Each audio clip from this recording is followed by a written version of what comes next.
Hello and welcome to another Demis Hellen tutorial. We are looking at these three green melody layers today and how I have mixed them and have I done anything different to make it nice and sparkly or inspiring, amazing, mesmerising. I'm going to show you now. But the first question is, this track is due for release. It's out for mastering right now.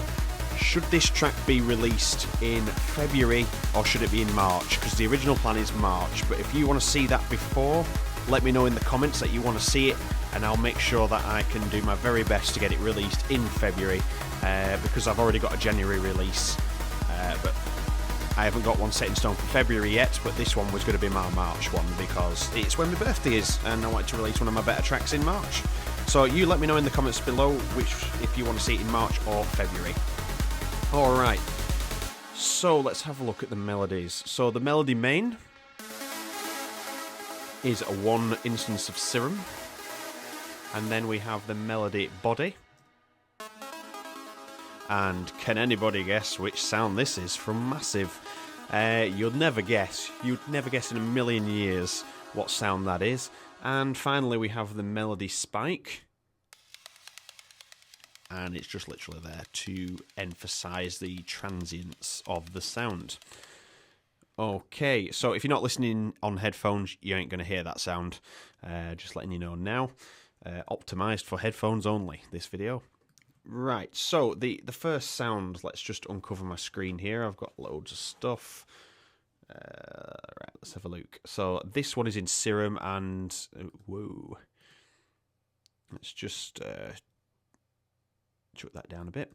Right, so I've got LD Dave's Choice, and this is out of the Halcyon Volume 2 pack for Serum. I think I've just done a few little tweaks here and there, nothing too drastic at all. If anything's changed, I'm not entirely sure what I did, but that's the sound there, which is this. And I will drag over my mixer in a second so you can see the processing lines on there. Melody body, if you haven't already guessed, is Pluckstar's Heaven, and I've tweaked it a little bit, just ever so slightly, just to make it fit better. I think I've actually reduced the reverb, I think I've reduced everything, so it's just a little bit more straight to the point and not as full on the reverb. And then the melody spike comes from Serum, I'm pretty sure it does, yeah, and it's one of mine again. So out there, which is the Euphoric Beauty 2, and I've just literally shortened it down so I get that transient spike. You can see I've still got a bit of noise on there as well. Alright, so how have I made these fit? So let me just grab the mixer here for you guys. Alright, so we have all three soloed. So starting with, it's going through a lead section, so we're going to disable all the inserts. And we're going to disable these two. So we're going to look at melody main, which is the bottom of the three, which is giving the main theme of the track. And let's turn the inserts. Let's turn the inserts off and have a listen. So that is straight out the box. Sounds pretty nice. Very nice. And then we are going to... does anybody else have trouble with Cubase and clicking with the Magic Mouse? It's absolutely irritating. And we're going to go through and switch these on. So, first things first, we have FabFilter Pro Q2. This is just to clean it up to start with. So we have a bass roll off and we're just reducing those kind of S location bits. So like around the 8 Hz section. Then we hit Fat Maker, which gives it the shape. So as you can see here, I've done a bit of a reduction here, and a bit of a boost on the high frequencies. And yeah, that is everything. So just take a look at them. It gives it a nice sound anyway if you just default it. So that's kind of toning it back, bringing it back in, for the intention of having OTT on. So I've kind of left the downwards compression off where it's defaulted to, and then just increased the upwards compression. Turned off the lows, boosted the mids here, and then just boosted a little bit here with the gain.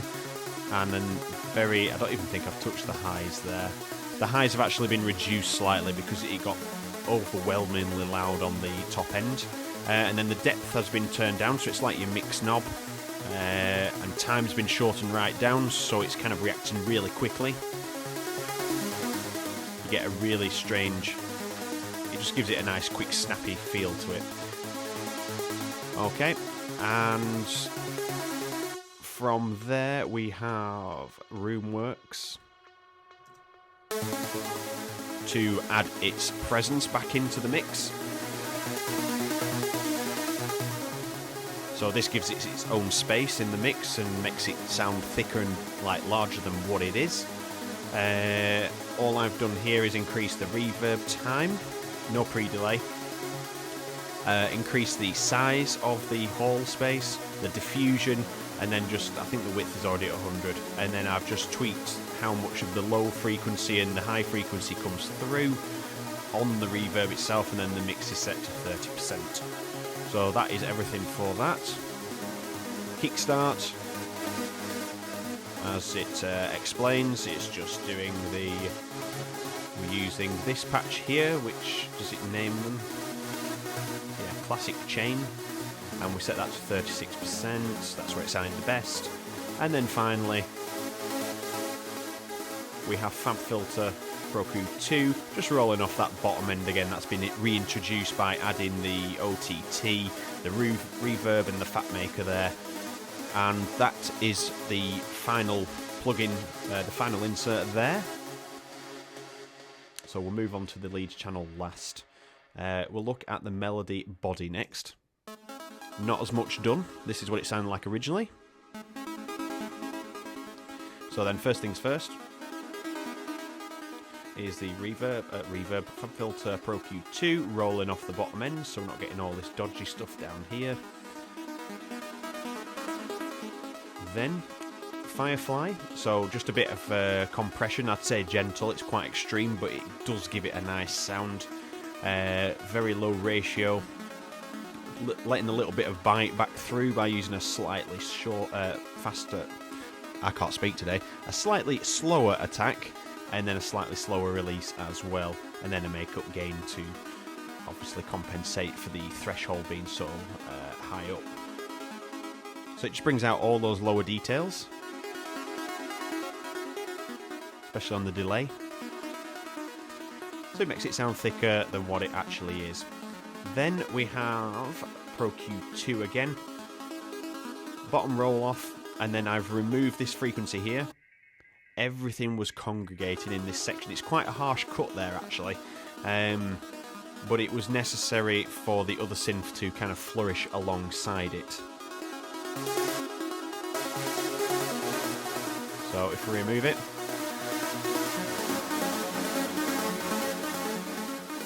you can hear just that little bit added into it, and that gives it that sparkly, it's more sparkly is the way I describe it. More full on the mid-range, sparkly. It just removes that unnecessary part of it. Again, it's an ear thing. Finally, we have the sparkle, which has got even less processing on it. So first things first, roll off, so we don't get all that dirty low end in there that we don't want. And then I've just used OTT, as you can see, upwards compression up, downwards a little bit. I've just balanced these out, turned off low totally, lowered the mids, and then just bumped the highs up a little bit.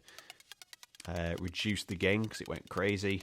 And the depth, the mix knob is actually set to 14% there. Too much, just enough. Too much, just enough. And then time was just left there because you can hardly hear what it's doing, but it is adding that little bit of extra sparkle. So if we add these together and take this one away, this sparkly one, there is a transient missing, and that's the bit that I want to add back in without having to over-process these to try and pull the attack back out of it. Just like a little bit of white noise on the top. Okay, and then that's just mixed and balanced to taste. And then over here is where the magic happens to blend them all together. So blending them together consists of, let's start with number 1. So we've got Pro C2, and I've used the EDM Side Enhancer preset here. And it was done by ear to kind of see what sounded the best. I was up very late, so I thought I'm just going to use and just see what some of these mix buses sounded like. And it sounded pretty good. Whether I tweaked it or not, I couldn't tell you out reloading the preset. But let's just listen to what that does. So that's off.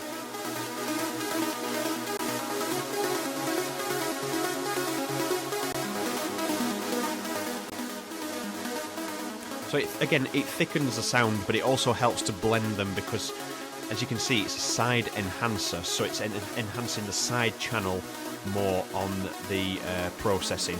So it gives it a bit of a thicker sound because we're enhancing that stereo width. Next we have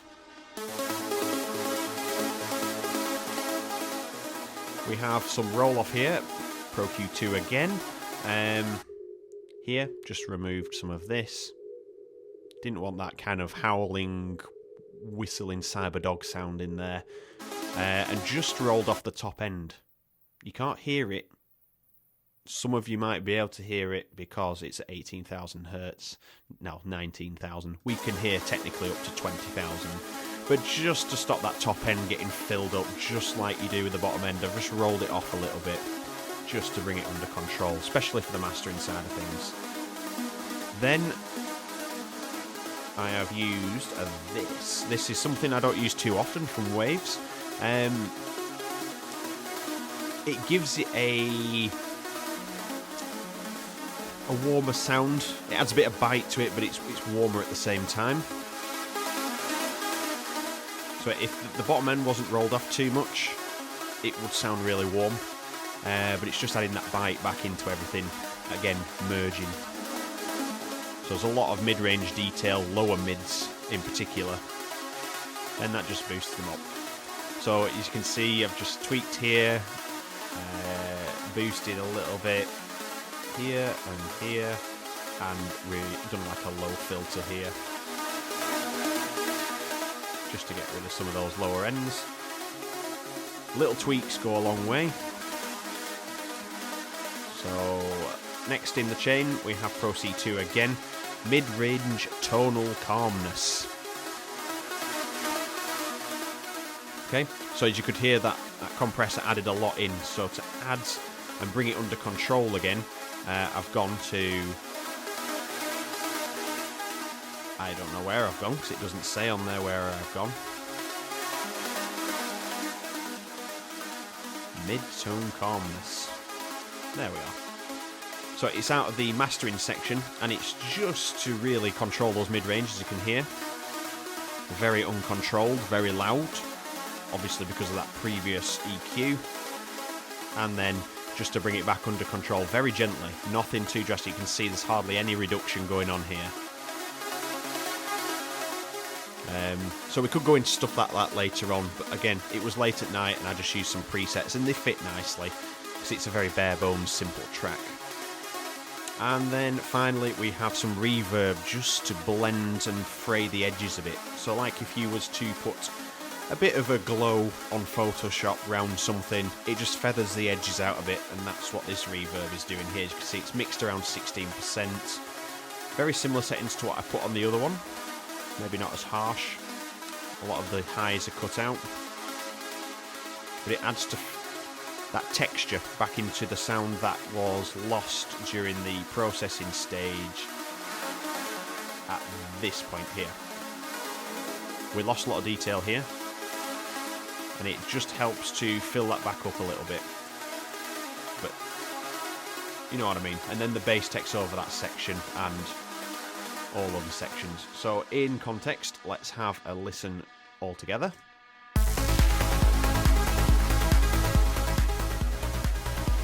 And let's just bypass these inserts for the master lead channel. So it still sounds good, but there's a lot of low information and a lot of low mids in there that are now starting to muddy the bass line. It's not letting the hats come through as well. Listen to the snare. And then if we put it back on and listen to that section again, everything's just a little bit clearer. Everything seems to sit in its own place, and then it's mixed nicely at the same time, down to that EQ and reverb that was the main two sound shapers. And that is everything. That is how this sound was created. Using a couple of presets. Don't be afraid to use the presets, experiment with them, create your own from them, but just briefly understand what the preset does before you just kind of throw it on and go, yeah, that sounds nice, because you'll come back the next morning and think it sounds whack. So you don't want that. And I think that is it. Everything else, yeah, this is like an acid sound that sits in the background. So that doesn't really play too much of a part. But these are the sounds here, so let's do one final thing for you. We'll turn off the inserts for each one here so you can hear how it's affecting them. So let's turn off the melody spike first.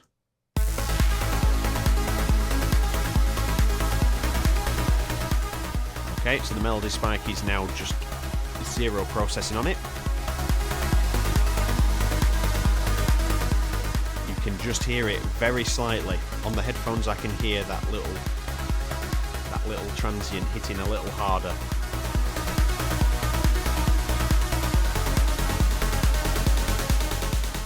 Okay, let's turn the body off. It seems, in my ears, it drops from the upper mids to the lower mids a little bit more, whereas if you put it back on, it shifts back up.